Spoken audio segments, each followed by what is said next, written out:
السلام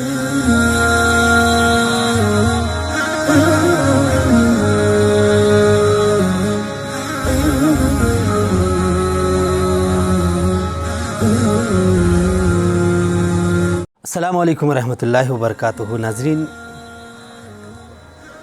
کہا جاتا ہے کہ ایک بادشاہ نے خواب دیکھا۔ خواب کچھ یوں تھا کہ اس کے سارے دانت جڑ چکے ہیں۔ بادشاہ نے دربار میں حکم کیا کہ تعبیر بتانے والوں کو بلایا جائے۔ حکم کی تعمیل ہوئی۔ ایک شخص آیا، اپنے زمانے کا ماہر تھا خوابوں کی تعبیر میں۔ اس نے آ کے بادشاہ کا خواب سنا۔ بادشاہ نے کہا کہ میں نے خواب دیکھا ہے کہ میرے منہ کے سارے دانت گر چکے ہیں۔ اس شخص نے حیرت سے پوچھا، بادشاہ سلامت، یہی خواب دیکھا ہے آپ نے؟ اس نے کہا جی ہاں یہی ہے۔ تو اس تعبیر بتانے والے نے کہا کہ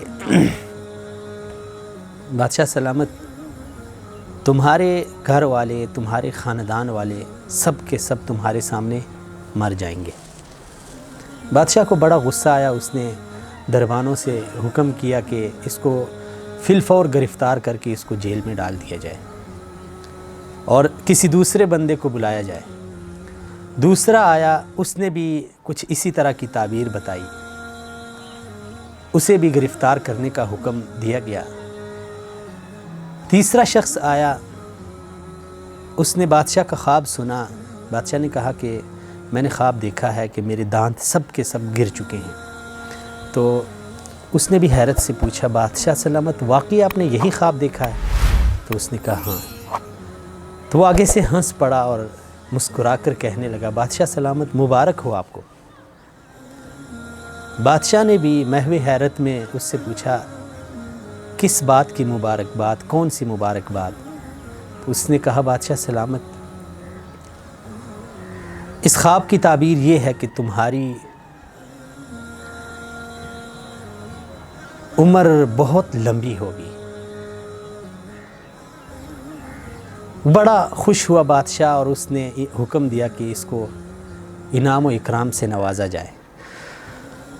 ناظرین، یہ ایک قصہ ہے لیکن سبق آموز ہے۔ دیکھیں، یہاں پہ جو تعبیر بتانے والے تینوں افراد ہیں، ان کا کہنا ایک ہی ہے، مقصد ایک ہی ہے، لیکن جو زبانی تعبیر ہے وہ پہلے دو افراد کو اس نے جیل میں ڈلوا دیا اسی تعبیر میں، اور وہی بات ایک تیسرے شخص نے جب انداز بدل کے، تعبیر بدل کے کہہ دی تو اسے انعام و اکرام سے نوازا گیا۔ مطلب یہ ہے کہ دوسری تعبیر میں بھی یہی کہانی ہے کہ بادشاہ کی عمر لمبی ہوگی، مطلب اس کے خاندان کے سارے افراد یکے بعد دیگرے اس کے سامنے مر جائیں گے اور بادشاہ آخر تک زندہ رہے گا۔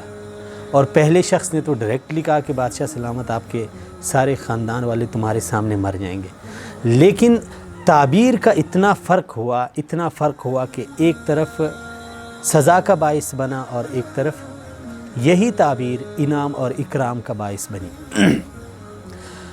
ہم معاشرے میں زندگی گزارتے ہیں، عجیب ہماری بھی حالت ہوتی ہے، محفل ہوتی ہے دوستوں کی، یاروں کی، گھر میں بچے ہوتے ہیں، لیکن بس اوقات ہماری تلخی کلام کسی کا دل وہ توڑ دیتی ہے، اور ادب سے آری جب ہم گفتگو کرتے ہیں اور تعبیر یعنی الفاظ کا چناؤ کچھ اس طرح کا کرتے ہیں کہ وہ اگلے شخص کے اوپر بہت ناگوار گزرتے ہیں۔ مثلا میں ایک مثال دے دیتا ہوں، بہت ساری مثالیں ہیں، ایک نہیں ہے۔ یعنی اگر آپ کسی سے کچھ کہتے ہیں تو دیکھیں، ہم مخاطب کرنے کے لیے ہمارے پاس دیکھیں مختلف الفاظ ہوتے ہیں، مثلا آپ، تم اور تو، الفاظ سبھی یعنی تعبیر ایک ہی ہے، یعنی آپ اگلے کو مخاطب کر رہے ہیں، لیکن جب آپ اپنی گفتگو میں لفظ آپ استعمال کرتے ہیں تو اگلے شخص کو پتہ چلتا ہے کہ اس آدمی کے اندر ادب ہے، احترام ہے۔ تم کا بھی وہی معنی ہے، تو کا بھی وہی معنی ہے۔ مثلا ہم کہتے ہیں تمہارا، آپ کا یا تم کا، تو الفاظ کی تعبیر، یعنی بس اوقات ہم اس کو بہت معمولی سی چیز سمجھتے ہیں، لیکن ہماری زبان سے نکلا ہوا ایک لفظ ہماری شخصیت کے بارے میں اگلے بندے کو تاثر دے دیتا ہے۔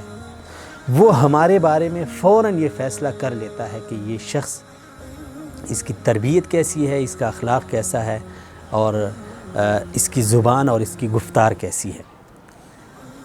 مثلا اگر ہم ایک جگہ پہ دوستوں کی محفل ہے، ہم بیٹھے ہوئے ہیں، ایک مثال ہے، اور ایک دوست کا والد صاحب آ جاتا ہے سامنے سے، ہم اس دوست کو کہتے ہیں کہ یار، ایک شخص کہے کہ آپ کی ماں کا قسم آ گیا، ٹھیک ہے، ایک دوسرا اسے کہے کہ آپ کا ابا آ گیا، اور تیسرا اسے کہے کہ آپ کے والد صاحب آ گئے۔ دیکھیں، تینوں کی تعبیر ایک ہی ہے، یعنی بات تینوں کی اپنی جگہ ٹھیک ہے، لیکن الفاظ کے چناؤ نے ان تینوں کی تربیت کے بارے میں، ان تینوں کے اخلاقیات کے بارے میں بہت کچھ بتایا۔ یعنی صرف ایک بات تین افراد کی زبان سے نکلی، اور تینوں افراد کی باتوں نے ان تینوں افراد کے حوالے سے بتا دیا کہ یہ یعنی ان کی اخلاقیات کیا ہے، ان کی تربیت کیا ہے، اور ان کا طریقہ گفتگو کیا ہے۔ اور اگر ہم دیکھتے ہیں تو ہمیں ایک تاریخ میں ایک جگہ ملتی ہے، ایک واقعہ ملتا ہے کہ جب سیدنا عباس رضی اللہ تعالیٰ عنہ، جو نبی کریم صلی اللہ علیہ وسلم کے چاچا جان تھے، ان سے جب کسی نے پوچھا کہ آپ بڑے ہیں یا پھر نبی پاک صلی اللہ علیہ وسلم، یعنی عمر کے لحاظ سے، تو سیدنا عباس رضی اللہ تعالیٰ عنہ نے بہت خوبصورت جواب دیا، اتنا ادیبانہ اور اتنا خوبصورت، ذرا غور کیجیے۔ انہوں نے فرمایا کہ محمد صلی اللہ علیہ وسلم مجھ سے بڑے ہیں، لیکن عمر میری زیادہ ہے۔ کتنی خوبصورت تعبیر ہے۔ محمد صلی اللہ علیہ وسلم مجھ سے بڑے ہیں، لیکن عمر میری زیادہ ہے۔ یہ طریقہ کلام ہوتا ہے، طریقہ گفتگو ہوتا ہے، یہ انسان کے اوپر بہت اثر رکھتا ہے۔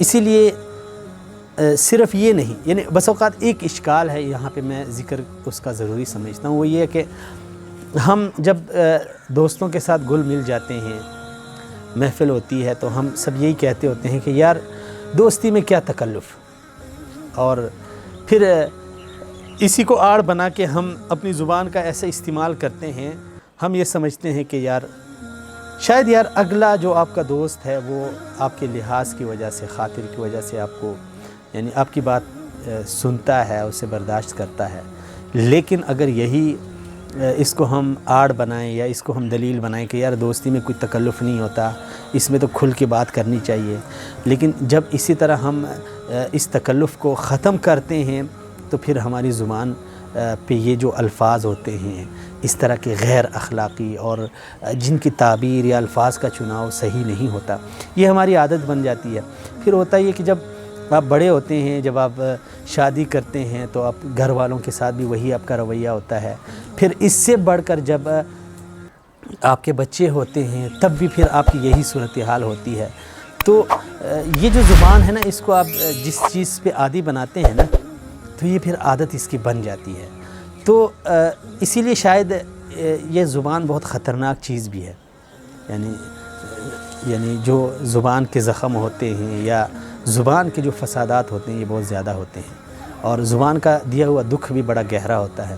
اسی لیے نبی صلی اللہ علیہ وسلم نے فرمایا کہ اگر میری امت مجھے 2 چیزوں کی ضمانت دیتی ہے تو میں انہیں جنت کی ضمانت دے دیتا ہوں۔ اور وہ دو چیزیں ہیں، ایک زبان اور ایک انسان کی شرمگاہ۔ اگر اس کی حفاظت کی ضمانت مجھے کوئی دے تو میں اسے جنت کی ضمانت دے دیتا ہوں۔ مطلب یہ ہے کہ یہ جو زبان سے نکلے ہوئے الفاظ نہ صرف اگلے کے بارے میں آپ کی شخصیت کو اجاگر کرتے ہیں، بلکہ یہی الفاظ بس اوقات آپ کو ہلاکت کی جانب بھی لے جا سکتے ہیں۔